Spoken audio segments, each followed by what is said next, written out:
আল্লাহ নবী বলেন, ইন্না মাসালি ওয়া মাসালাল আম্বিয়া মিন ক্বাবলি কামাসালি রাজুলিন বানা বাইতান, আমার আর আমার পূর্ববর্তী নবীদের দৃষ্টান্ত হলো ওই ব্যক্তির মতো যেই ব্যক্তি একটা ঘর বানিয়েছে, ফাজমালা ওয়া আহসানা, ঘরটা বড় চমৎকার ভাবে সাজিয়েছে, বড় সুন্দর ভাবে ঘরটা সাজায়।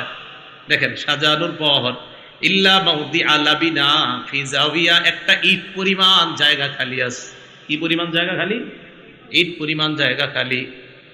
ফাজআলান নাসু ইয়াতুফুনা বিহি, জনগণ ওই ঘরটা দেখতে যায়, ঘরের চারপাশে ঘুরে, ওয়া আজাবুন আলা, আশ্চর্য হয়, এত সুন্দর একটা ঘর, এই ঘরটা কেমনে একটা ইট এখনো বাকি আছে, আহারে ইটটা দিলে কত সুন্দর হইতো। সবাই এটা কয়, একটা ঘর অনেক সুন্দর, মানে এর চেয়ে সুন্দর আর ঘর হয় না, কিন্তু একটা ইটের জায়গা খালি।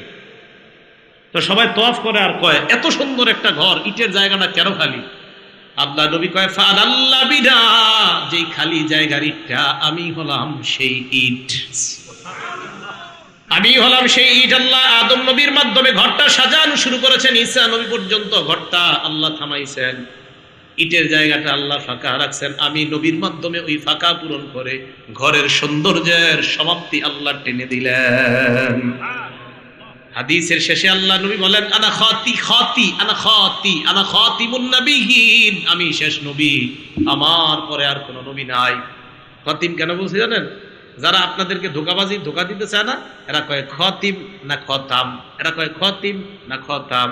আপনি জবাব দিবেন, যদি খতিমও কও তাও নবী শেষ নবী, যদি খতাম কও তাও নবী শেষ নবী।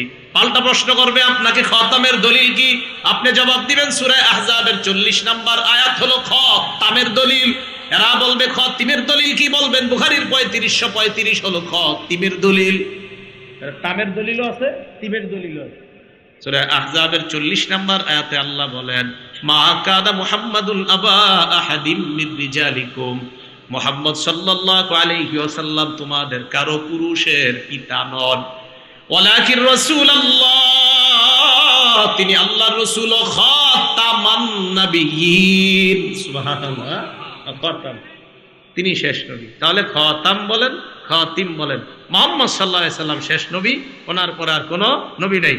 বইস্তু আনা ওয়াস সাআতু কাহাতাইন, কিয়ামত আর আমার মাঝে এত সময় ব্যবধান, অর্থাৎ আমি আশা মানি কিয়ামত আর বেশি দিন বাকি নেই।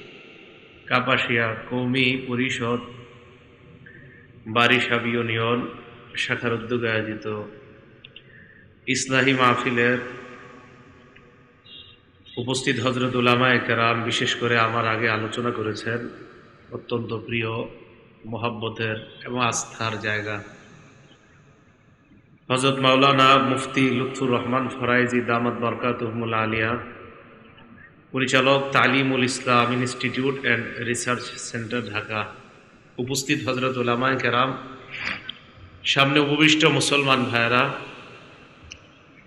পর্দার আড়ালে অবস্থানরত মা বোনেরা, আল্লাহ পাক রব্বুল আলামিনের দরবারে শুকরিয়া আদায় করছি, আল্লাহ আমাদেরকে ইসলাহি মাহফিলে উপস্থিত হওয়ার তৌফিক দান করেছেন বলে আলহামদুলিল্লাহ। আমি আপনাদের সামনে সূরা আরফের 187 নম্বর আয়াতে কারিমা তেলাওয়াত করলাম। আল্লাহ তাআলা এই আয়াতে বলেন, আউযু বিল্লাহি মিনাশ শাইতানির রাজীম, ইয়াসআলুনাকা আনিস সাআতি আইয়ানা মুরসাহা, তারা আপনাকে জিজ্ঞাসা করে কিয়ামত কবে সংগঠিত হবে, কখন সংগঠিত হবে।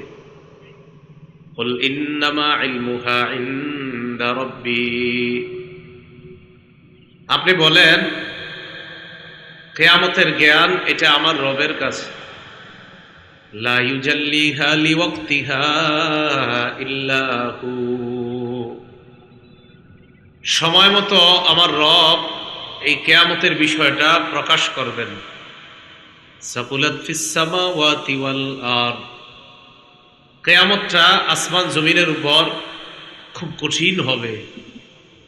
লা তা'তিকুম ইল্লা বাগতা, কিয়ামত আচমকা তোমাদের কাছে উপস্থিত হবে, হঠাৎ উপস্থিত হবে। ইয়াসআলুনাকা কাআন্নাকা হাফিয়ুন আনহা, তারা আপনাকে কিয়ামতের ব্যাপারে জিজ্ঞাসা করে কেমন যেন আপনি কিয়ামতের ব্যাপারে সম্যক অবগত, কিয়ামতের ব্যাপারে পুরোপুরি জ্ঞান রাখেন, এমন ভাবে তারা আপনাকে জিজ্ঞাসা করে। আসলে তো আপনি কিয়ামত কবে হবে এটা আপনি জানেন না, দুনিয়ার কেউ জানে না। কুল ইন্নামা ইলমুহা ইনদাল্লাহ, আপনি বলেন কিয়ামতের জ্ঞান এটা আল্লাহর কাছে।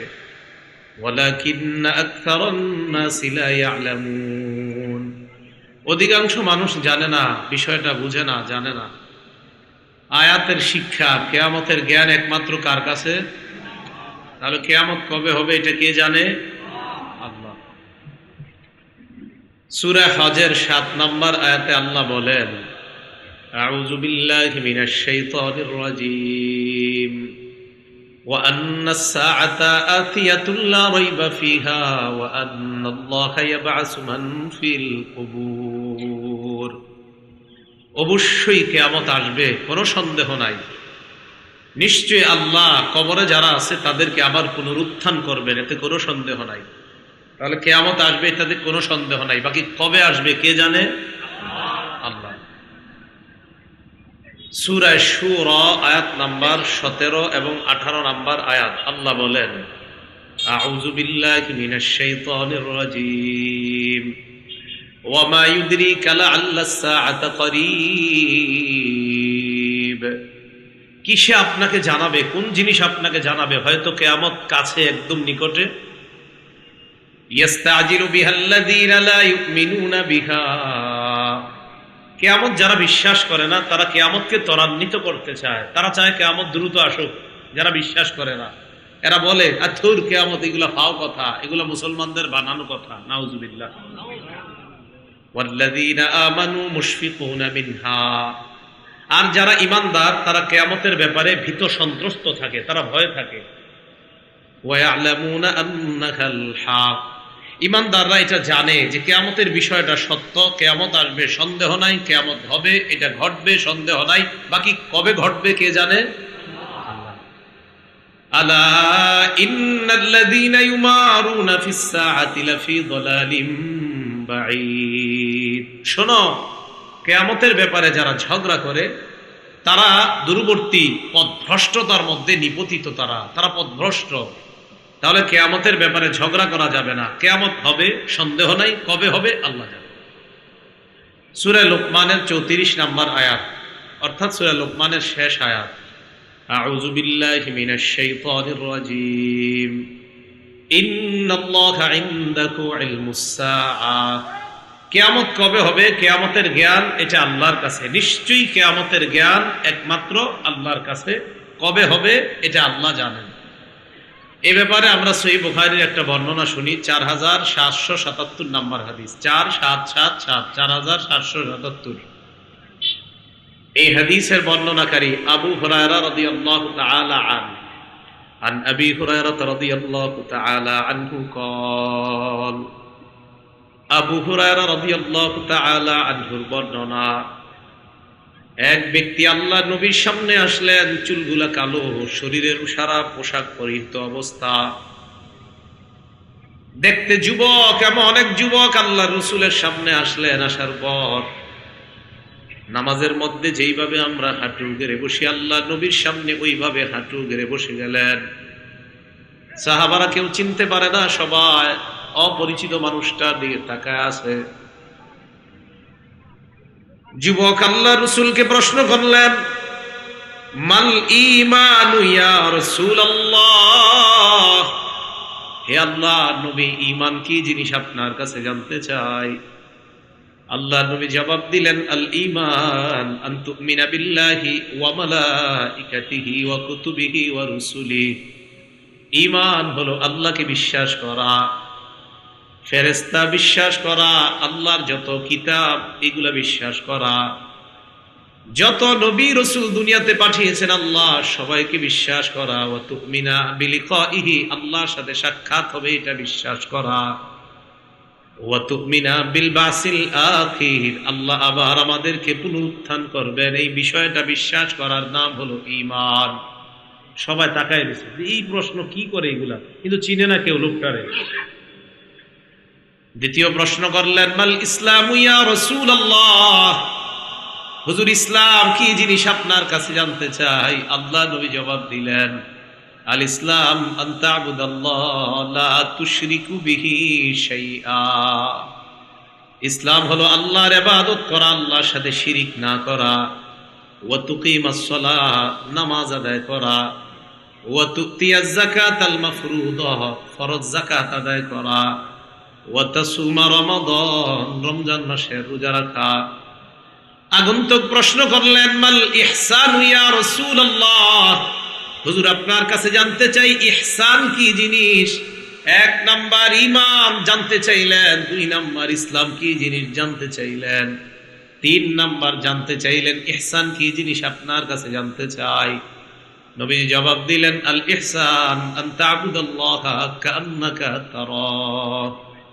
ইহসান হলো তুমি আল্লাহর ইবাদত এমন ভাবে করা যেন তুমি আল্লাহকে দেখতে পাও। তুমি আল্লাহরে দেখতেছো। নামাজে দাঁড়াইলেন, দাঁড়ানোর পর আল্লাহ নবী বলেন এমন ভাবে তুমি ইবাদত করো যেন তুমি আল্লাহকে দেখতে পাও। ফাইন লাম তাকুন তারাহু, যদিও তুমি আল্লাহকে দেখতে না পাও, ফাইন্নাহু ইয়ারাক, আল্লাহ তো তোমাকে দেখতে পায়। তুমি আল্লাহকে দেখতে যদি না পাও, আল্লাহ তোমাকে দেখতে পায়। এটার নাম কি? ইহসান। তাহলে ঈমান, ইসলাম, ইহসান, তিন প্রশ্ন হলো।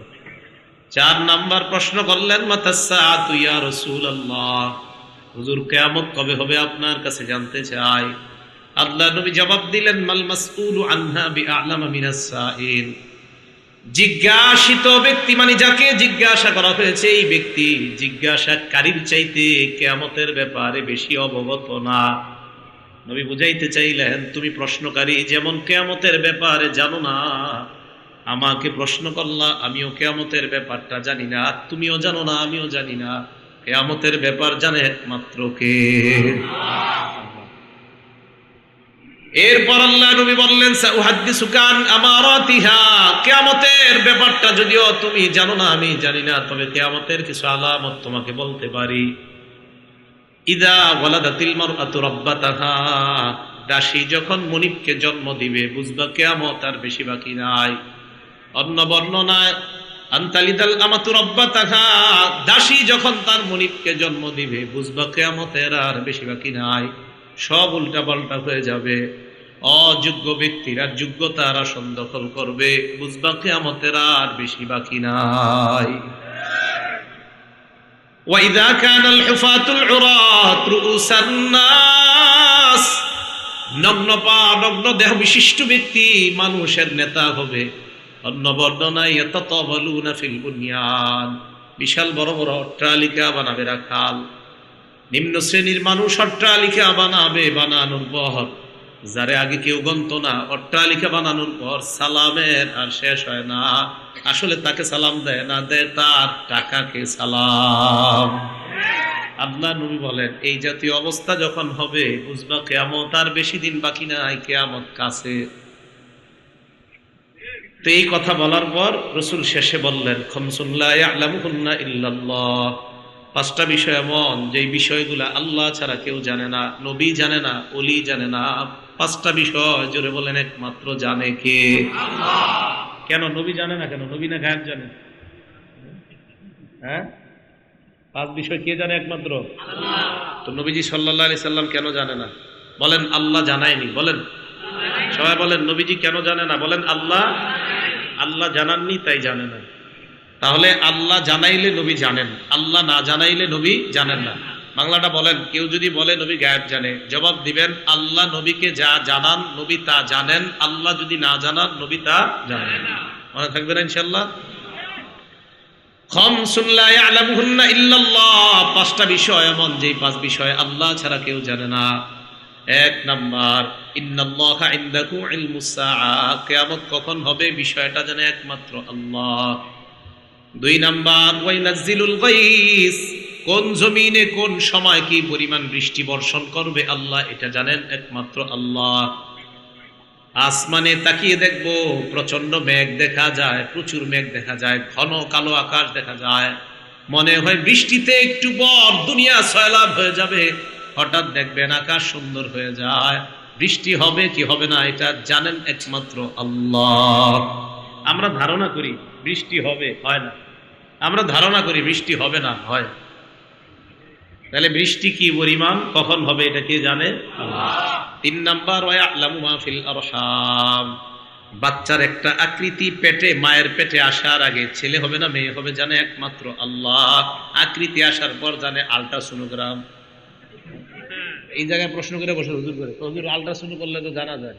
গিয়া জানা যায় মানে আল্লাহ পেটে ওটারে ছেলে বা মেয়ে বানানোর পরে তখন ক্যামেরায় দেখা যায়, বানানোর আগে একটু দেখাইতে পারে। 3 নাম্বার, মায়ের পেটের ছেলে সন্তান, এটা ছেলে হবে না মেয়ে হবে, নাকি সন্তান দুনিয়াতে আসবে না নাকি আসবে জানে একমাত্র আল্লাহ। 4 নাম্বার, ওমা তাদরি নাফসুম মাযা তাকসিবু গাদা, আগামীকাল তুমি আমি আমরা আপনারা কি উপার্জন করব এটা জানে আল্লাহ। 5 নাম্বার, ওয়ামা তাদরি নাফসুম বিআইয়ি আরদিন তামুত, কোন জমিনে কখন কোথায় তুমি মারা যাবে কেউ জানে না, জানে একমাত্র আল্লাহ। তাহলে 5টা বিষয় দুনিয়ার কোনো মানুষ জানে না, নবী জানে না, ওলি জানে না, কেউ জানে না। এই 5 বিষয় জানে একমাত্র কে? আল্লাহ। এর মধ্যে কিয়ামতের বিষয়টা জানে একমাত্র আল্লাহ। তো এইগুলা শোনার পর ওই যে যিনি আসছে প্রশ্ন করতে, ফানসারাফার রাজুল, লোকটা রওনা করছে চলে যেতেছে। সাহাবাদেরকে নবী বললেন রুদ্দু আলাইয়া, লোকটাকে আবার আমার কাছে আনো। লোকটা চলে যেতেছে, নবী কয় লোকটাকে আমার কাছে আনো। ফাআখাযু লিয়ারুদ্দু আলাইহি, সাহাবারা লোকটাকে আনার জন্য তাড়াহুড়া করে লোকটার পিছু নিলেন। ফালাম ইয়ারাউ শাইআন, আর কিছুই দেখে না। নবী বললেন লোকটারে আনো। লোকটা আনার জন্য যখন সাহাবারা গেলেন, যা দেখে আর কিছুই দেখা যায় না। কি ব্যাপার, গেল কই লোক? নবীর সামনে আসলেন। আল্লাহ নবী বলেন কি ব্যাপার? হুজুর কিছুই তো পাই না, কাউরে পাই না। লোকটা এত তাড়াতাড়ি উদাও হইল কিভাবে আমরা তো বুঝতে পারি না। আল্লাহ নবী কয় এটা কোনো মানুষ না, হাজা জিবরিল, এটা হলো আল্লাহর ফেরেশতা জিবরিল। জিবরিল আসছে, আসার পর ছাত্র সাইজা আমাকে উস্তাদ বানাইয়া প্রশ্নগুলো করার মাধ্যমে তোমাদেরকে আল্লাহর দ্বীন শিখায়া দিছে। তাহলে জিবরাইল আলাইহিস সালাতু ওয়াস সালাম ছাত্র সেজে আসছে। বলেন তো চুল সাদা ছিল না কালো? কি বোঝা যায়? যুবক বয়সে দ্বীনি শিক্ষা অর্জন করা, এই জন্য কালো চুল নিয়ে আসছে। উনি তো সাদা চুল নিয়ে আসতে পারতেন, কালো চুল নিয়ে আসছে। যুবক অবস্থায় আসছে, তার উদ্দেশ্য হলো যৌবন বয়স থেকে ছোট থাকতে সন্তানকে দ্বীনি শিক্ষা দেওয়া। তাই যৌবনের রূপ ধারণ করে আসছে নবীর সামনে। কেন? যেন তাড়াতাড়ি সন্তানকে ধর্মীয় শিক্ষা দেওয়া হয়, বুড়া হওয়ার পরে না। এই জন্য আগে থেকে। কথা কি বুঝে আসছে সবার? হ্যাঁ, এই জন্য উনি যুবকের বেশ ধরে আসছে, কিন্তু পারতেন মুরব্বী বেশ ধরে আসছে, যুবকের বেশ ধরে আসছে। এই গেল হাদিস। তাহলে কিয়ামতের ব্যাপারটা জানে কে? একমাত্র আল্লাহ। কিন্তু কিয়ামতের কিছু আলামত রাসূল সাল্লাল্লাহু আলাইহি ওয়াসাল্লাম বলছে, এখন একটু মন দিয়ে শোনেন। বিসমিল্লাহ। আল্লাহুম্মা লাকাল হামদু ওয়া লাকাশ শুকর। রাসূল আকরাম সাল্লাল্লাহু আলাইহি সাল্লাম কিয়ামতের আলামত বলছে এক হাদিসের মধ্যে। সহিহ বুখারী 530 নম্বর হাদিস, সাহাল ইবনে সাদ রাদিয়াল্লাহু তাআলা আনহুর বর্ণনা। ক্বালা রাসূলুল্লাহ সাল্লাল্লাহু আলাইহি ওয়াসাল্লাম, আল্লাহ নবী বলেন বুইসতু আনা ওয়াসসাআতু কাহাতাইন ওয়া কারানা বাইনাস সাব্বাবাতি ওয়াল উসতা। নবীজি বলেন আমি এবং কিয়ামত, আমার আর কিয়ামতের মাঝে ব্যবধান হলো এই 2 আঙ্গুলের মতো। শাহাদাত আর মধ্যমা আঙ্গুল দুইটা মিলাইলেন, মিলানোর পর বুঝাইলেন এই আঙ্গুল আর এই আঙ্গুল যেমন সামান্য ব্যবধান, আমার আর কিয়ামতের মাঝে তেমন সামান্য ব্যবধান, বাকি নাই। কিয়ামত খুব কাছে হয়ে গেছে। আল্লাহ নবী শেষ নবী, শেষ নবী দুনিয়াতে আসাটাই কিয়ামত নিকটবর্তী হয়ে যাওয়া। ভালো করে শুনেন, আমাদের পরে আর নবীর পরে আর কোনো নবী নাই। আমরা যারা উম্মত, আমাদের পরে আর কোনো উম্মত নাই। আমরাই শেষ উম্মত, আমাদের নবী শেষ নবী। বাংলাটা বলেন, আমাদের নবী শেষ নবী, আমরা আমাদের নবী শেষ নবী, আমরা শেষ উম্মত। এটা খুব বেশি বলতে হবে, ঘটনা বেশি ভালো না, এই জন্য খুব বেশি বলতে হবে। আমাদের নবী শেষ নবী সাল্লাল্লাহু আলাইহি ওয়াসাল্লাম। একটা কিতাব আছে নাম আল মুআজামুল আওসাত, ইমাম তাবরানী রাহমাতুল্লাহ আলাইহি লেখা, 170 নম্বর হাদিস।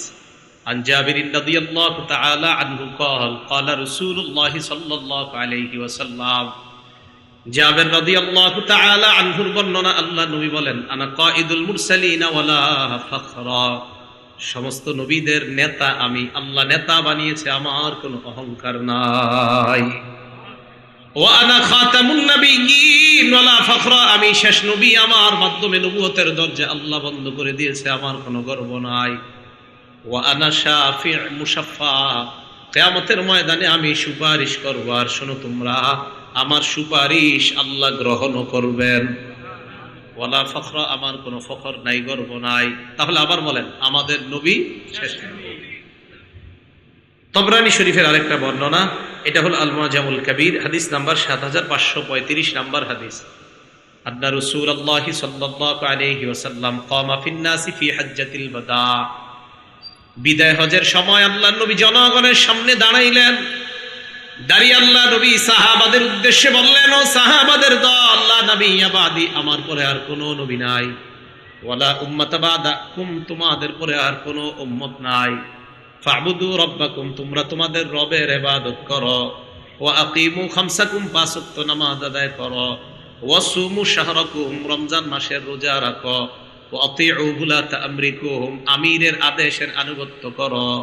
সুম্মাদখুলু জান্নাতা রাব্বিকুম, মর আল্লাহর জান্নাতে প্রবেশ করো। এই হাদিসে বিদায় হজে বললেন, আমি শেষ নবী, আমার পরে আর কোনো নবী নেই। একটু মন দিয়ে শুনেন। আস্তে আস্তে একটা গুরুত্বপূর্ণ হাদিসের দিকে যাইতেছি, যেটা মুফতি লুৎফুর রহমান ফরাইজি সাহেব সামান্য একটু টাচ দিয়েছিলেন আপনাদেরকে শুরুতে, হযরত অন্য আলোচনা করেছেন। তো যাই হোক, একটা কিতাব আছে হাদিসের নাম মুসনাদে বাজ্জার। কি নাম? মুসনাদে বাজ্জার। আপনারা তো মাশাআল্লাহ বুখারী আর মুসলিম ছাড়া নামই শিখেন নাই, শিখার দরকারও নাই, কারণ এই দুই কিতাব ছাড়া কি নবীজি আর কি কল ফি হাজ্জাতিল বাদা, বিদায় হজের দিন আল্লাহ নবী সাহাবাদেরকে বললেন, আইয়ু ইয়াউমিন হাযা, আজকে কোন দিন? সাহাবারা বলো, সাহাবারা জবাব দিলেন, ইয়াউমুল হারাম, আজকে সম্মানিত দিন। আইয়ু বালাদিন হাযা, এটা কোন শহর? সাহাবারা বললেন, বালাদুল হারাম, এটা সম্মানিত শহর। এরপর আল্লাহ নবী বললেন, আলা লিউবাল্লিগ শাহিদুকুম গায়িবাকুম, তোমরা যারা এখানে আছো আমার কথাগুলা যারা নাই তাদের কাছে পৌঁছায় দিবা। হাদিস শেষ হয় নাই, শেষে কি কয় দেখেন, শোনো তোমরা, লা নাবিয়্যা বাদি, আমার পরে কোনো নবী নাই, ওয়ালা উম্মাতা বাদাকুম, তোমাদের পরে কোনো উম্মত নাই। যদি কেউ আমার পরে দাবি করে নবী, এটা নবী না, ভণ্ড প্রতারক।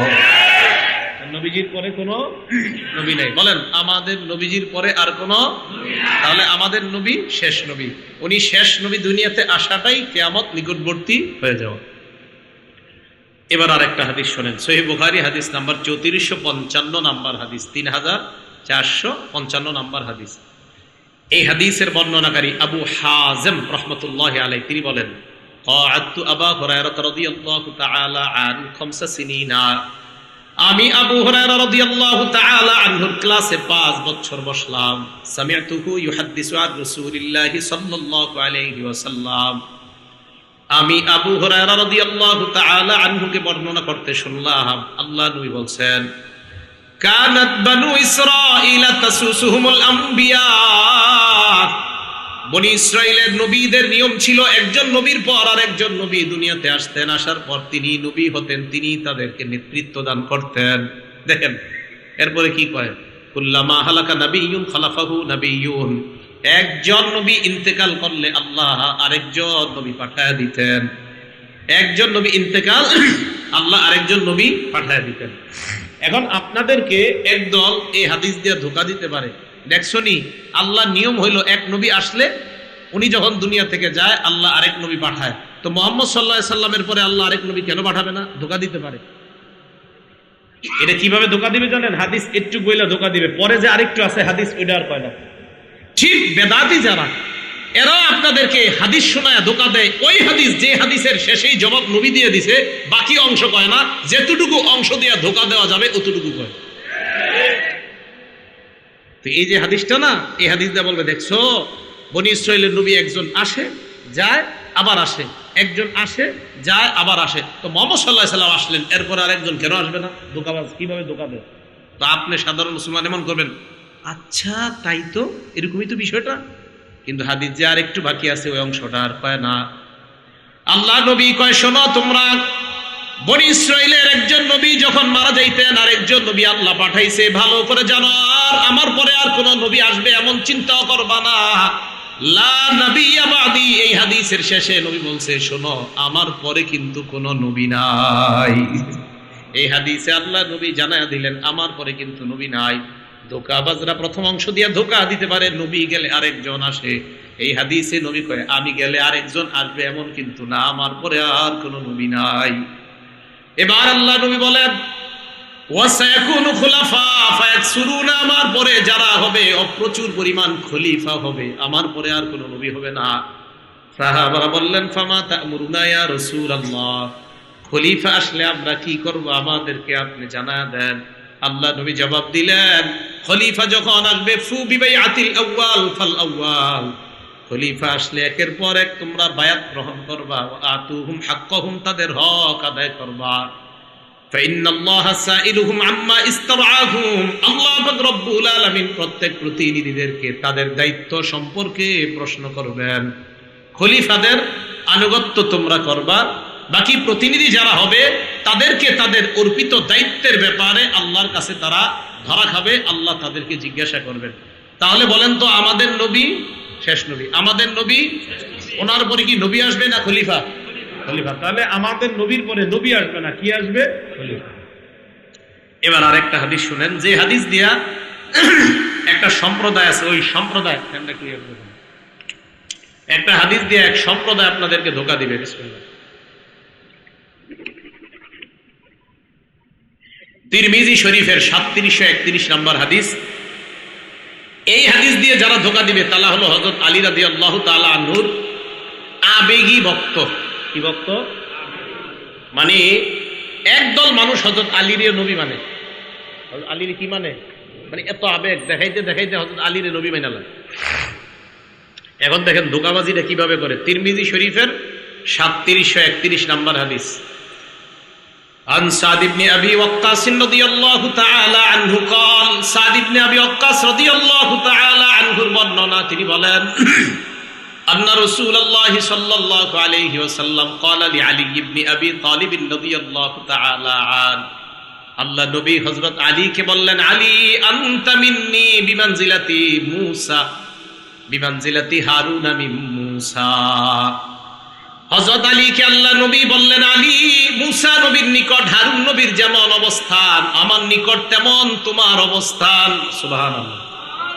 মূসা নবীর নিকট হারুন নবীর যেমন অবস্থান, আমার নিকট তোমার তেমন অবস্থান। এবার আপনারা মাথা খাটায় করবেন, মূসা উনি আল্লাহর নবী কিনা, হারুন উনি আল্লাহর নবী কিনা, মুহাম্মদ সাল্লাল্লাহু আলাইহি ওয়াসাল্লাম আল্লাহর নবী কিনা, আলী আলী হাদিস মিলল কই? নবীজি বললেন, মূসা নবীর নিকট হারুন নবীর অবস্থান যেমন, আমার কাছে তোমার অবস্থান তেমন। ওনারা দুইজন নবী, ওনারা দুইজন তো নবী না। ধোঁকাবাজরা আপনাকে বলবে মূসা নবীর নিকট হারুন নবীর যেমন অবস্থান, মূসাও নবী হারুনও নবী। মুহাম্মদ সাল্লাল্লাহু আলাইহি ওয়াসাল্লামের নিকট আলীর যদি তেমন অবস্থান হয় তাহলে আলীও নবী হবে। চিল্লায়া বলেন নাউজুবিল্লাহ। কিন্তু হাদিস যে আর একটু বাকি আছে, ওই অংশটা বলেন আল্লাহ নবী বলে, তবে শোনো আলী, ওয়া ইন্নাহু লা নাবিয়্যা বাদি, আমার পরে কিন্তু নবী নাই। মূসা নবীর নিকট হারুন নবীর অবস্থান, উনিও নবী উনিও নবী। আমার নিকট তোমার অবস্থান, আমি নবী, তুমি কিন্তু নবী না। তোমার আবেগী বক্তব্যরা, তোমার আবেগী ভক্ত যারা, তারা যেন আজাইরা না লাফায়, আমার পরে কিন্তু কোনো নবী নাই। এটার কয় না, এই হাদিসে কিন্তু এটা। তাহলে মূসা নবীর নিকট হারুন নবীর অবস্থান যেমন, আমাদের নবী বলে আমার কাছে তোমার অবস্থান তেমন। এটা কিভাবে? ওই যে মূসা নবী দায়িত্ব দিয়ে হারুন নবীর দায়িত্ব দিয়ে গেছে, আমাদের নবী হযরত আলীকে এক জায়গায় দায়িত্ব দিয়েছিলেন। দেওয়ার পর হযরত আলীকে বললেন, আলী, মূসা নবীর নিকট হারুন নবীর অবস্থান যেমন, আমার নিকট তোমার অবস্থান তেমন। তাহলে বলেন তো, এই অবস্থান কি নবুয়তের দিক দিয়ে না দায়িত্ব? দায়িত্ব। তো হযরত মূসা আলাইহিস সালাতু ওয়াস সালাম নবী, হারুন নবী উনিও নবী, আমাদের নবী নবী, হযরত আলী নবী না, উনি সাহাবা। তাই নবী হাদিসের শেষে স্পষ্ট করে দিলেন, শোনো আলী, আমার পরে কিন্তু নবী নেই। সুবহানাল্লাহ। এবার তিরমিজি শরীফের আরেকটা হাদিস শোনেন। এই হাদিসটা হলো 2219 নাম্বার হাদিস। এই হাদিসটা শুনলে প্রথম অংশ শুনবেন, শোনার পর এরপরে আমরা পুরোটা শুনবো। দেখেন, এই হাদিসটা প্রথম অংশ শোনার পর আপনাদের মাঝে কিছু মুসলমান আছে, যে মুসলমানদের মাঝে একটা খারাপ স্বভাব আছে, আশা করি এই স্বভাবটা আজকে থেকে আর থাকবে না। যদি আপনারা রাসূলের হাদিস মানতে চান, মানবেন তো ইনশাআল্লাহ? আচ্ছা, ক্বালা রাসূলুল্লাহ সাল্লাল্লাহু আলাইহি ওয়াসাল্লাম, আল্লাহ নবী বলেন, লা তাকুমুস সাআ হাত্তা তালহাকা কাবাইলু মিন উম্মতি বিল মুশরিকিনা ওয়া হাত্তা ইয়াবুদুল আওসান। নবীজি বলেন, কিয়ামত ততক্ষণ সংগঠিত হবে না যতক্ষণ আমার উম্মতের একদল মুশরিকদের সাথে মিলিত না হবে, আর যতক্ষণ তারা পূজায় লিপ্ত না হবে ততক্ষণ কিয়ামত সংগঠিত হবে না। নবী বুঝাইতে চায়, আমার উম্মতের একদল মুশরিকদের সাথে, যারা আল্লাহর সাথে শিরিক করে, তাদের সাথে মিলিত হয়ে তাদের ইবাদতের প্রার্থনার অনুষ্ঠানগুলোতে তারা যাইবে। এই জামানায় আমরা যদি দেখি আমাদের কোন মুসলমান যারা আল্লাহর সাথে শিরিক করে, অন্য কোন ধর্মের বিরুদ্ধে আমরা না, সমস্ত ধর্মকে শ্রদ্ধা করি, তবে মুসলমানদের ধর্মের আলাদা নিয়ম আছে না নাই?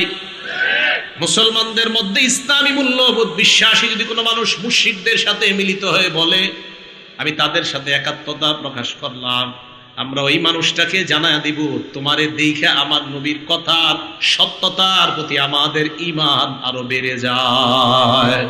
আর নবী বলছে, তোমার মতো একদল লোক মুশরিকদের সাথে মিলা পূজার অনুষ্ঠানে যাইবা আর তাদের প্রার্থনার অনুষ্ঠানে যাইবা।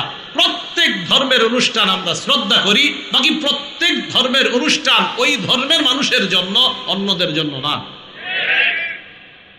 এখন রাসূল সাল্লাল্লাহু আলাইহি সাল্লাম বললেন যে একদল মুসলমান এরকম মিলিত হবে যারা মুশরিক তাদের সাথে। হাদিস শেষ হয় নাই, এবার দেখেন।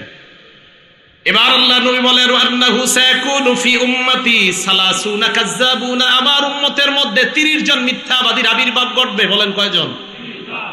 কুল্লুহুম ইয়াজউমু আন্নাহু নাবিয়্যুন, প্রত্যেকে ধারণা করবে সে নবী। নাউযুবিল্লাহ। আল্লাহ নবী কয়, ওয়া আনা খাতামুন নাবিয়্যিন লা নাবিয়্যা বাদি, আমি শেষ নবী, আমার পরে আর কোন নবী নাই।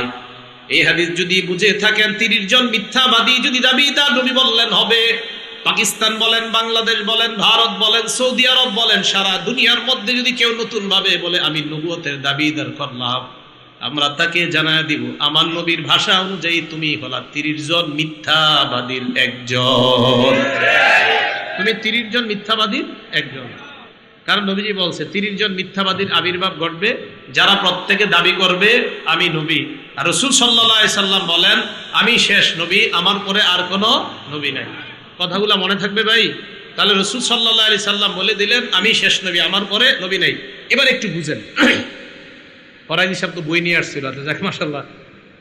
এরা আপনাদেরকে দাওয়াত দিবে কিভাবে? যারা নতুন নতুন নবুয়তের দাবিদাররা কিছু বই ট্রেনে, লঞ্চে বই নিয়ে অনেক মেয়েরা, অনেক ছেলেরা কিছু বই নিয়ে আপনারা আস্তে আস্তে এইভাবে চিপায় নিয়ে যাবে, বলবে একটু পড়ো, এটা পড়ো। আমি দেখছি নিজেই তো, এরকম আমি দেখছি নিজে কিভাবে। তো মনে করেন কোনো এক ট্রেনে উঠছি আমি, তখন ছাত্র মানুষ, উঠার পরে দেখি এরকম ঘটনা ঘটে, তো এরকম বই দিবে, বই দেওয়ার পরে আপনারে পড়াবে। তো পড়ানোর পরে এই সেই, আমি কিন্তু বলি নাই কোন দেশে, এটা বলছি না, আচ্ছা যেই দেশেই। তো পড়ানোর পর বলবে, বলতে বলতে এক পর্যায়ে বলবে কি বুঝলেন, আপনারা বলবে, তা আপনি বলবেন কি বুঝলাম, তাই বলতে বলতে বলবে তার মানে নবুয়তের দরজা এখনো খোলা আছে। নাউজুবিল্লাহ বলেন। এইগুলা পড়ানোর পর আপনারা বুঝাবে, আপনাকে যখন বুঝাবে আপনি সাথে সাথে বলবেন ভাই আপনার কথা শোনার পর আমার নবীর হাদিসের উপর আমার ঈমান বাইরে গেছে। কেন বাড়ছে? আমার নবী বলছে 30 জন মিথ্যাবাদীর আবির্ভাব ঘটবে। এর মানে এই বই আপনাদের যে গুরু, ওই গুরু হলো ওই ভণ্ড 30 জনের একজন। সোজা কথা। রাসূল সাল্লাল্লাহু আলাইহি সাল্লাম বলছে 30 জন মিথ্যাবাদী আসবে, এরা দাবি করবে নবী। আর আমি বুঝি না মানুষ কিভাবে এরপরেও বুঝে না যে আমাদের নবী যে শ্রেষ্ঠ নবী, উনি যে শ্রেষ্ঠ খতামুন নবীর, ওনার কথা একের পর এক মিলে যাচ্ছে, তো উনি তো সত্যবাদী হওয়া এটা আকলেও কয়। এটা কেন বুঝে না মানুষ? এবার বুখারী শরীফের হাদিস শুনেন, হাদিস নাম্বার 3535, কত হয়? 3535।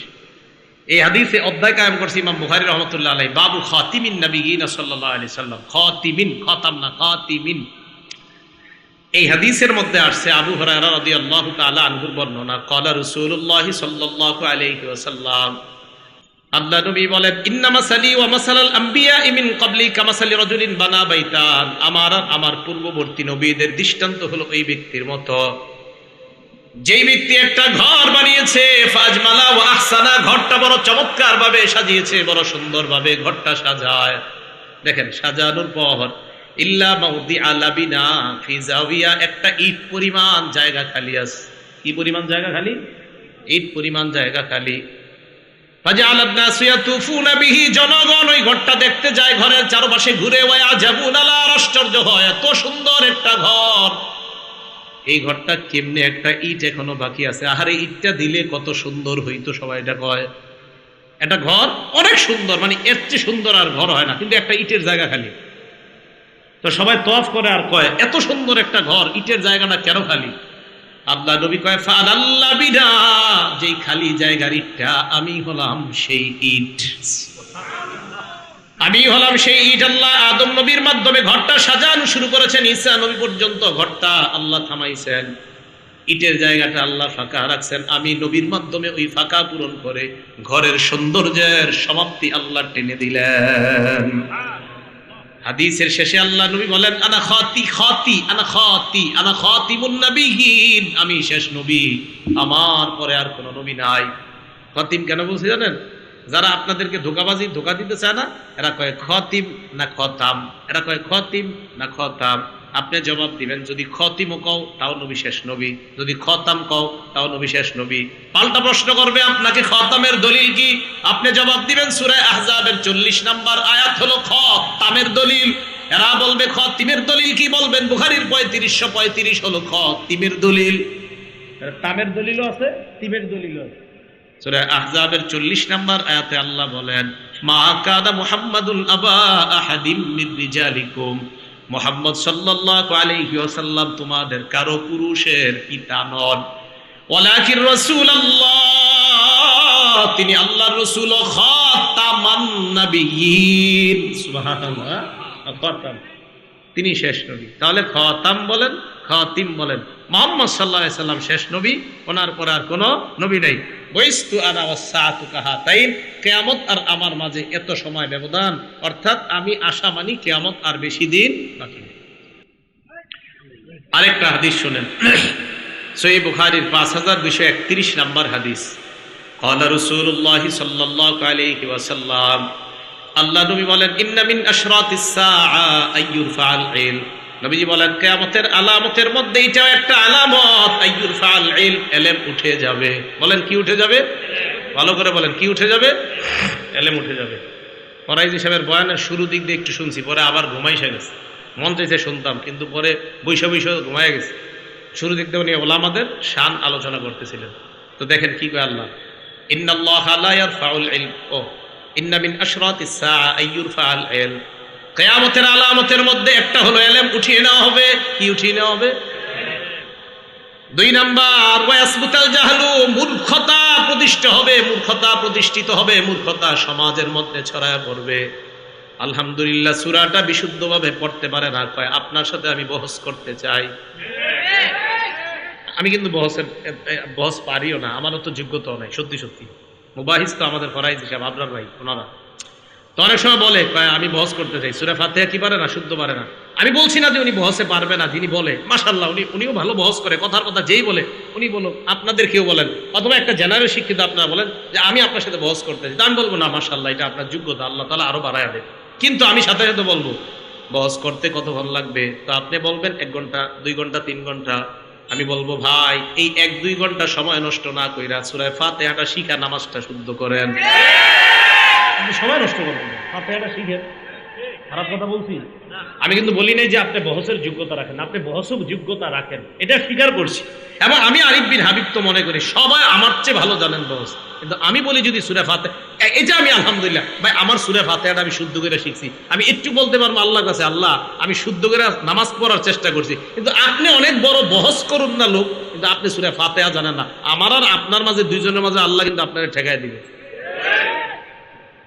আমি বলি কি আপনি মানে আপনাদের একজন যে কোনো একজন কয় কি ফরাইজ সাহেবের সাথে আমি বহস করুন, আরে ভাই বেচারা উনি আলেম, তো আপনি, আমি কিন্তু আপনারও বলছি না, আপনিও মাশাআল্লাহ মহা আলেম, ওনার চেয়ে বড় আলেম, কোনো সন্দেহ নেই। আপনি তো সূরা ফাতিহাটা শুদ্ধ করেন কেন? আগে নামাজটা তো শুদ্ধ করেন। তো আমি বলছি আপনি সময়গুলা নষ্ট না করে নামাজ শুদ্ধ করেন। মূর্খতা ছড়ায় পড়বে সমাজে। এক নাম্বার, এলেম উঠিয়ে নেওয়া হবে, মূর্খতা ছড়ায় পড়বে। ওয়াজহারুজ জিনা, 3 নাম্বার, জিনা ব্যভিচার দুনিয়ার মধ্যে প্রতিষ্ঠিত হবে। জিনা বেড়ে যাবে, পরকীয়া বেড়ে যাবে। স্মার্টফোনের বদৌলতে বিবি আরেক পুরুষের সাথে, স্বামী আরেক নারীর সাথে অবৈধ জিনায়, মোবাইলের জিনায় লিপ্ত হবে। 4 নাম্বার, ওয়াইশরাবাল খামরু, মদ পান বেড়ে যাবে। 5 নাম্বার, ওয়াকিল্লা রিজাল, পুরুষের সংখ্যা কমবে। ওয়া তাকসুরান নিসা, নারীদের সংখ্যা বাড়বে। হাত্তা ইয়াকুনা লি 50 ইমরাআতান আল কাইয়িমুল ওয়াহিদ, 50 জন ঘরে নারী, একজন হবে পুরুষ। অবস্থা ভালো না, 50 জন নারী ঘরে হবে একজন পুরুষ। তো হ্যাঁ, কিয়ামত, এটা হলো কিয়ামতের আলামত। 1 নাম্বার, এলেম উঠিয়ে নেওয়া হবে। এই হাদিস থেকে আমরা জানলাম, মন দিয়ে শুনি আমরা। এখন কথা হলো এলেম কিভাবে উঠাবে।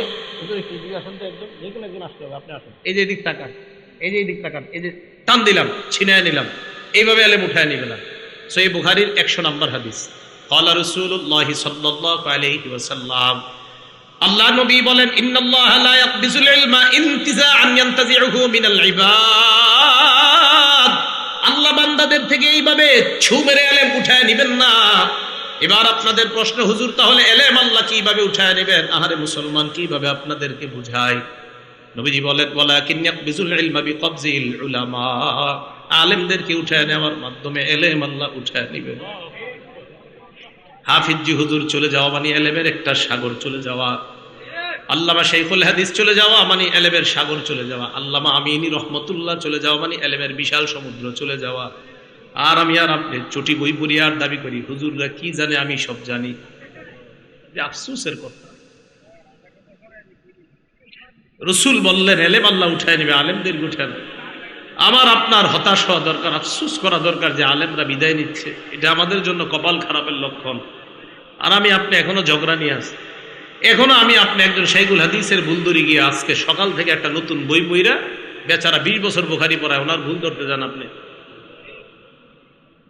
রাসূল আকরাম সাল্লাল্লাহু আলাইহি সাল্লাম বললেন, আলেম চলে যাবে তো এলেম উঠে যাবে।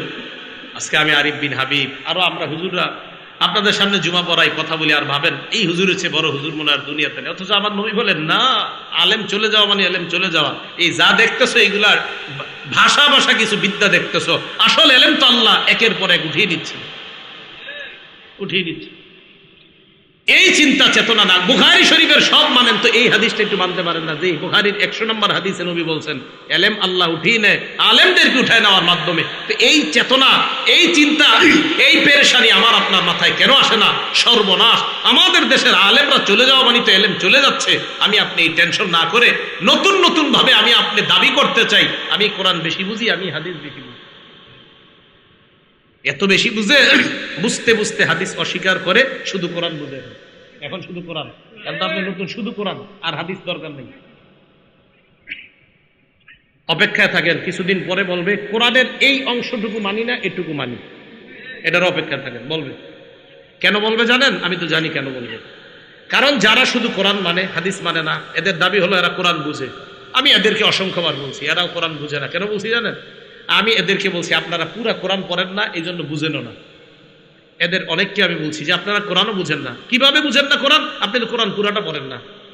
আপনি কোরআন নিয়ে কারোর সাথে বসলে কি করেন? সামনে একটা আইপ্যাড কি জানি নিয়ে বসে, আপনার ওই যে ল্যাপটপ ট্যাব নিয়ে বসে, বসার পরে একটার পরে আয়াত এবার দেখে দেখে বস করতে চায়। আমি আরিফ বিন হাবিব আজকে আপনাদের সামনে বলছি ওইটা নিয়ে না বৈশা, এই যে এখানে আজকে আমি বৈশা রয়েছি, আপনি এখানে আসেন, আমি কোরআনের একের পর এক আয়াত বলি, আপনিও বলেন, তো দেখা যাবে কেমন আপনি আহলে কোরআন।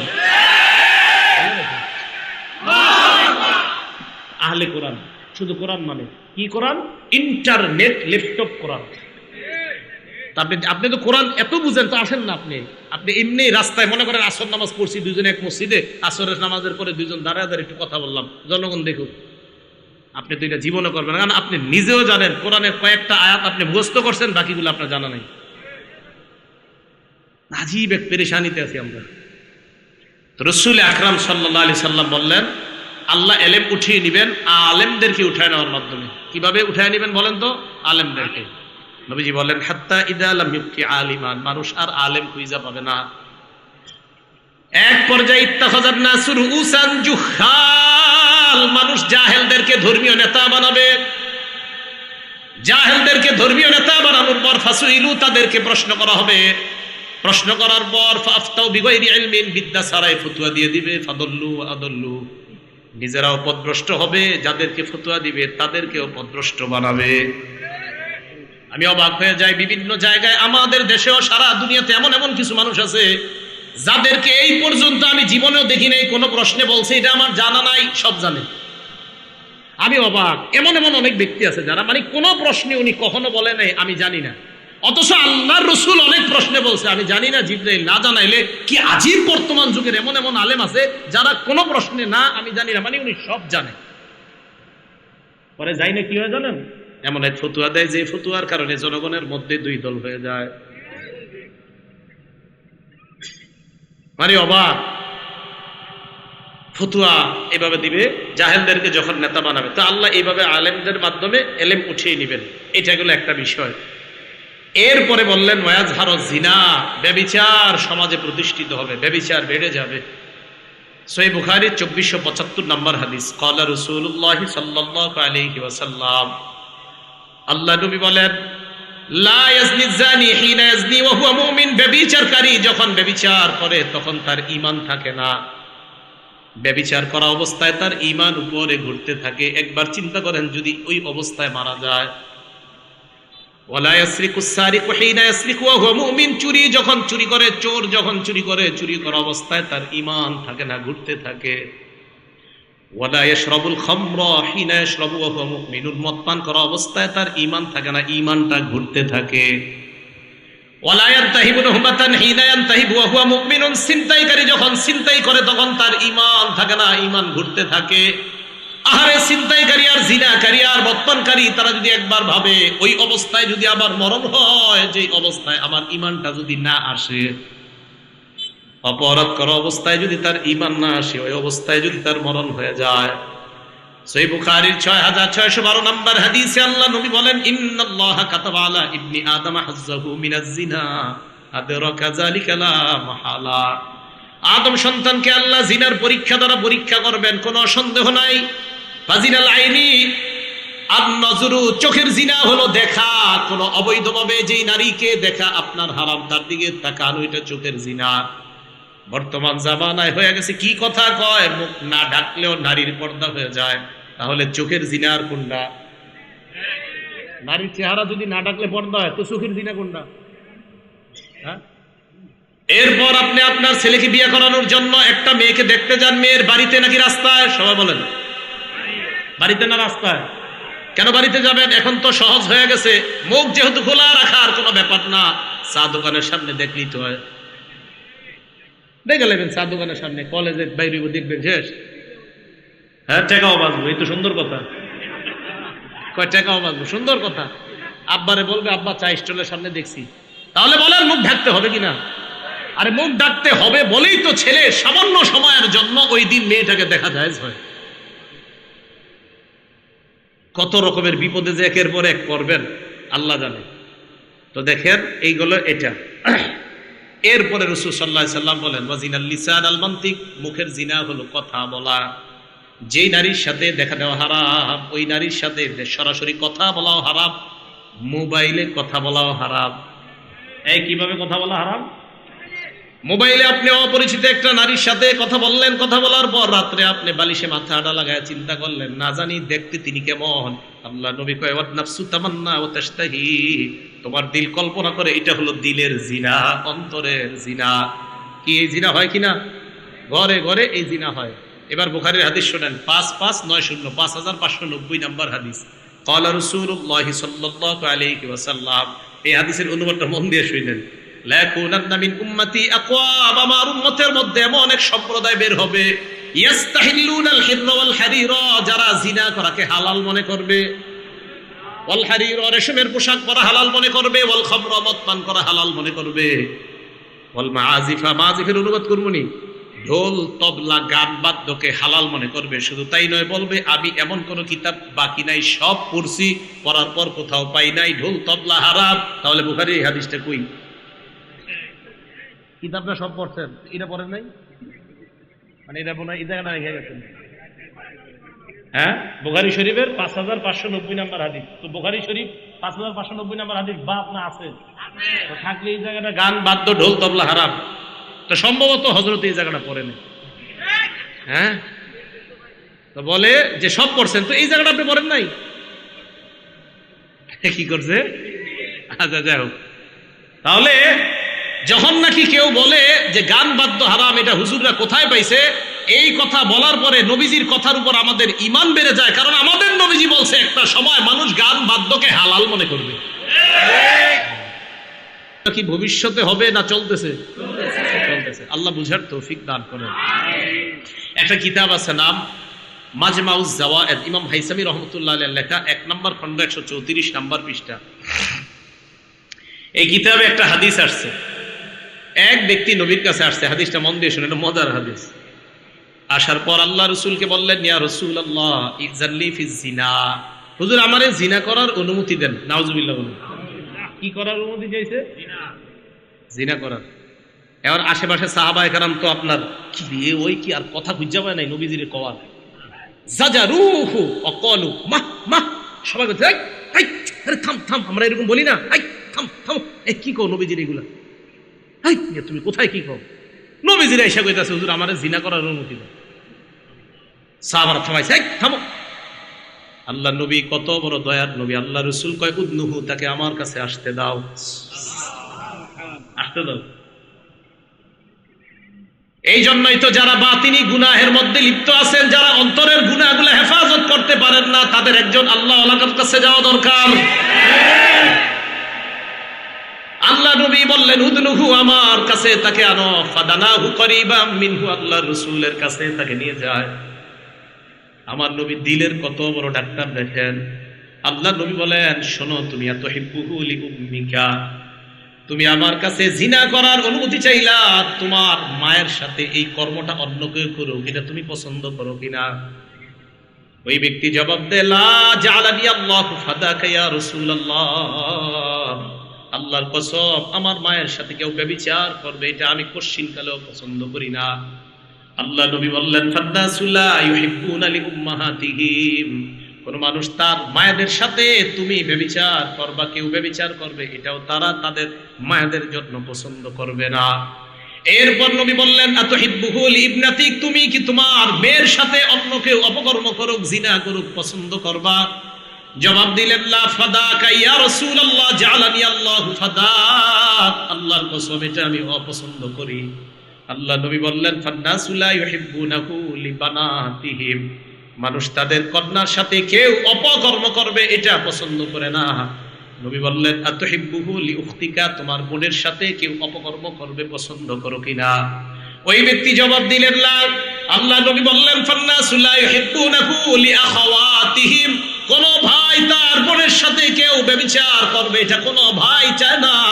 আতুহিব্বুহু লিআম্মাতিক, তুমি কি তোমার ফুফুর সাথে কেউ ব্যভিচার করে এটা পছন্দ করবা? জবাব দিলেন, না। আল্লাহ নবী বললেন, ফান্নাসু লা ইউহিব্বুনাহু লিআম্মাতিহিম, মানুষ তাদের ফুফুর সাথে কেউ অপকর্ম করবে এটা কখনোই পছন্দ করে না। এরপর নবী বললেন, আতুহিব্বুহু লিখালাতিক, তুমি কি তোমার খালার জন্য এটা পছন্দ করবা? ওই ব্যক্তি জবাব দিলেন, লা ইয়া রাসূলুল্লাহ, খালার জন্য এটা পছন্দ করব না। নবী বললেন, ফান্নাসু লা ইউহিব্বুনাহু লিখালাতিহিম, মানুষ তার খালার সাথে এটা করাটা পছন্দ করবে না। ওই ব্যক্তি নিচের দিকে তাকায় আছে, আল্লাহ নবী তার মাথায় হাত রেখে বললেন, আল্লাহুম্মা গফির যামবা, মাবুদ আপনি তার গুনাহগুলো maaf করে দেন।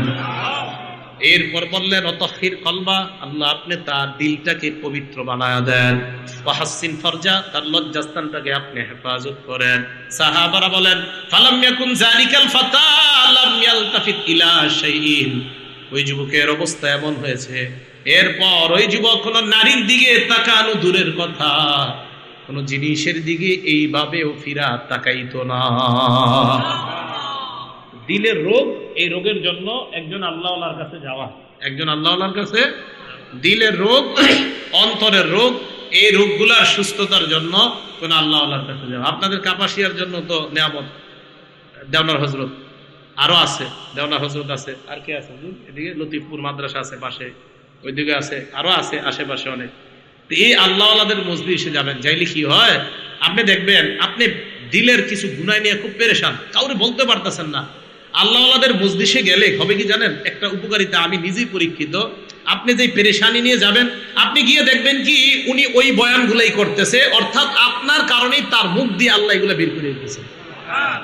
আল্লাহ তো জানে আমার এক বান্দা এখানে গেছে এই সমস্যা নিয়ে, তো আল্লাহ যেই বক্তার মুখ দিয়ে এগুলোই বের করতেছেন যেই সমস্যা আপনার আছে। তখন আপনি দেখবেন কি, আরে আমি তো এই রোগের রুগী, তো এই রোগের দিয়ে এখানে ট্রিটমেন্ট হইতেছে। তো রাসূল আকরাম সাল্লাল্লাহু আলাইহি সাল্লাম জিনা থেকে বাঁচার জন্য একটা ওষুধ দিয়ে দিলেন এটা। তাহলে কিয়ামতের আলামতের মধ্যে জিনা বেড়ে যাওয়া, মদ পান করা, আপনার রেশমের পোশাককে হালাল মনে করা, ব্যভিচারকে হালাল মনে করা, এগুলা হবে কিয়ামতের আলামত। গান বাদ্যকে হালাল মনে করা। সহিহ বুখারীর 6496 নম্বর হাদিসের বর্ণনা। এই হাদিসের মধ্যে আসছে ক্বালা রাসূলুল্লাহ সাল্লাল্লাহু আলাইহি ওয়াসাল্লাম, আল্লাহ নবী বলেন, ইদা দুইয়াতিল আমানা ফান্তাজিরিস সাআ, আমানত যখন উঠিয়ে নেওয়া হবে, আমানত যখন উঠে যাবে, তখন তোমরা কিয়ামতের অপেক্ষা করবা। সাহাবা প্রশ্ন করলেন, কাইফা ইদাআতুহা ইয়া রাসূলুল্লাহ, আমানত উঠে যাওয়ার পদ্ধতিটা কেমন আমাদেরকে আপনি বলেন। আল্লাহ নবী বললেন, ইদা উসনিদাল আমরু ইলা গায়রি আহলিহি, অন্য বর্ণনায় ইদা উসনিদাল আমরু ইলা গায়রি আহলিহি ফান্তাজিরিস সাআ, কোন বিষয়ের দায়িত্ব যখন অযোগ্য ব্যক্তিকে দেওয়া হয় তখন কিয়ামতের অপেক্ষা করবা। কোন বিষয়ের দায়িত্ব অযোগ্য ব্যক্তিকে যদি দেওয়া হয় তখন কিয়ামতের অপেক্ষা করবা। এলেমের কাজ ডাক্তারের কাজ ডাক্তারের, ডাক্তারি কাজ ডাক্তারের, ডাক্তারি কাজ ডাক্তারের, ইমামতি, খতিবগিরি, বয়ান দেওয়া, কোরআন সহিহ শুদ্ধভাবে শিখানো, এটা ওই বিষয়ে যারা পারদর্শী তাদের কাজ। তো তাদের কাজগুলা তাদেরকে না দিয়া অন্য অযোগ্য ব্যক্তিকে যদি দেন, এটাই হবে কিয়ামতের আলামত যে আমানত উঠে যাওয়া। অথবা আলেমের দায়িত্ব যদি কোনো জাহেলকে দেন, তো বুঝতে হবে কিয়ামত আর বেশি বাকি নেই। এটা মাথায় রাখবেন। এটাই বললেন রাসূল আকরাম সাল্লাল্লাহু আলাইহি সাল্লাম, ইদা দুইয়াতিল আমানা, আমানত যখন উঠিয়ে নেওয়া হবে, ফান্তাজিরিস সাআ, রাসূল সাল্লাল্লাহু আলাইহি সাল্লাম বললেন তখন কিয়ামতের অপেক্ষা করবা। এই গেল কিয়ামতের এই আলামতগুলা রাসূল আকরাম সাল্লাল্লাহু আলাইহি সাল্লাম বলে দিলেন। কিয়ামতের 10টা বড় বড় আলামত ঘটবে, যে আলামতগুলা ঘটলেই কিয়ামত আর বেশি বাকি নেই, হয়ে যাবে। মুসলিম শরীফের 2901 নম্বর হাদিসের বর্ণনা। সাহাবারা বলেন, নাতাযাকারুল মাসিহাদ দাজ্জাল, আমরা দাজ্জাল সম্পর্কে আলোচনা করতেছিলাম। আমাদের সামনে আল্লাহ নবী আসলেন, আসার পর বললেন, মা তাযাকারুনা, তোমরা কি আলোচনা করো? আমরা বললাম, নাযকুরুল মাসিহাদ দাজ্জাল, হুজুর দাজ্জাল সম্পর্কে আমরা আলোচনা করি। আল্লাহ নবী বললেন, শোনো তোমরা, লান তাকুমাস সাআ হাত্তা তারাউনা ক্বাবলাহা 10 আয়াত, 10টা আলামত দেখার আগে কিয়ামত হবে না। কয়টা আলামত? ওয়া আখিরু যালিকা নারুন তাহশুরুন নাস মিনাল মাশরিকি ইলাল মাহশার বা মিনাল ইয়ামানি ইলাল মাহশার তাতরুদুন নাস ইলাল মাহশার, সর্বশেষ একটা আগুন বের হবে, এই আগুনটা মানুষকে হাসরের ময়দানে উপস্থিত করবে। আল্লাহ নবী বলেন, এই 10টা বড় আলামতের আগে কিয়ামত সংঘটিত হবে না। তাহলে এই আলামতগুলোর মধ্যে ভয়ঙ্কর সবচেয়ে যে আলামতটা হবে, এটার নাম হলো দাজ্জাল। বলেন তো এটার নাম কি? দাজ্জাল। মুসলিম শরীফের বর্ণনা আসছে, রাসূল আকরাম সাল্লাল্লাহু আলাইহি সাল্লাম 2946 নম্বর বর্ণনায় বলছেন, মা বাইনা খালকি আদম ইলা সামা ইলা কিয়ামিস সাআ, আদম নবী থেকে কিয়ামত পর্যন্ত খালকুন আকবারু মিনাদ দাজ্জাল, দাজ্জালের চেয়ে ভয়ঙ্কর কোন সৃষ্টি দুনিয়াতে আসে নাই। তো এটাই হবে সবচেয়ে ভয়ঙ্কর সৃষ্টি। তো কিয়ামতের আলামতগুলার যেইগুলা বর্তমানে বলা হচ্ছে, জিনা, ব্যভিচার ইত্যাদি বেড়ে যাওয়া, এই গুনাহগুলা থেকে আমরা বেঁচে থাকা, আর বড় বড় আলামতগুলা আসবে, ওই সময়ের জন্য দোয়া করা। আল্লাহ আমাদের আত্মীয় স্বজন যারা বেঁচে থাকবে তারা যেন ঈমানের উপর বেঁচে থাকতে পারে, এই দোয়া করা। আল্লাহ তৌফিক দান করেন। আমিন। আখিরু দাওয়ানা আনিল হামদুলিল্লাহি রাব্বিল আলামিন।